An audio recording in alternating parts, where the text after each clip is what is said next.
Hey, it's Rebecca Smith from the KBIA newsroom in Columbia, and it's time for Missouri Health Talks, a project where we listen in on Missourians' conversations about access to health care. According to the 2024 Missouri Student Survey, nearly 35% of school-age kids in the state reported feeling hopeless at times. Amy Hill lives and works in Springfield. She's the executive vice president for school-based services at Centerstone, a multi-state behavioral health organization. She spoke about how schools can play a role in improving the mental health of Missouri's kids. Here's Amy.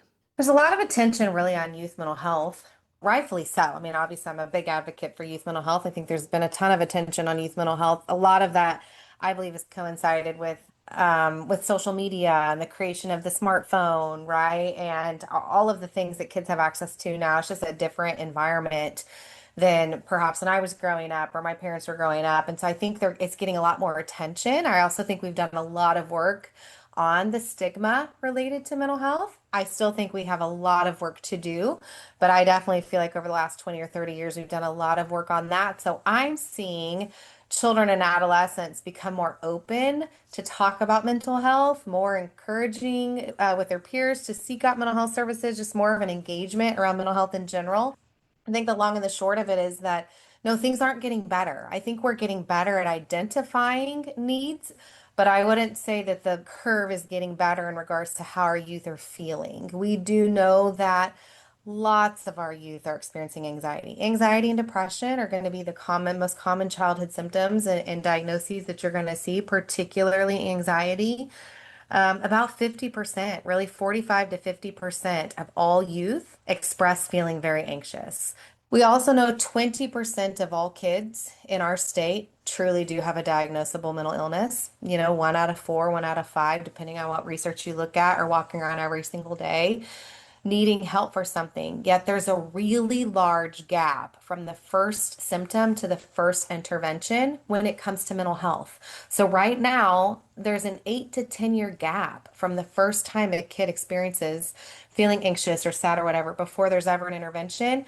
I always say it's like a kindergarten student being or showing signs and symptoms of cancer and seeing the oncologist for the first time in the eighth, ninth, or 10th grade. We know that student would most likely not still be alive. But that's exactly what it looks like when it comes to treating mental illness and mental health symptoms for our kids.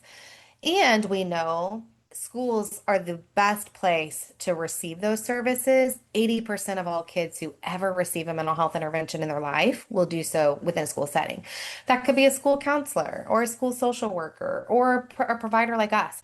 We know early identification and intervention is key to everything, right? It's key to education. You've got to catch kids early. It's key to preventing common physical health problems, and it's certainly key to preventing long-term issues with mental health for our entire population. You know, the more likely we can bring these services to kiddos when they're younger, the much more likely they are to be successful as adults and not need intervention and treatment.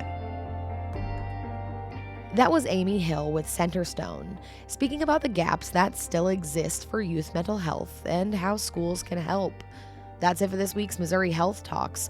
Tune in next week for more conversations from throughout the state about health and access.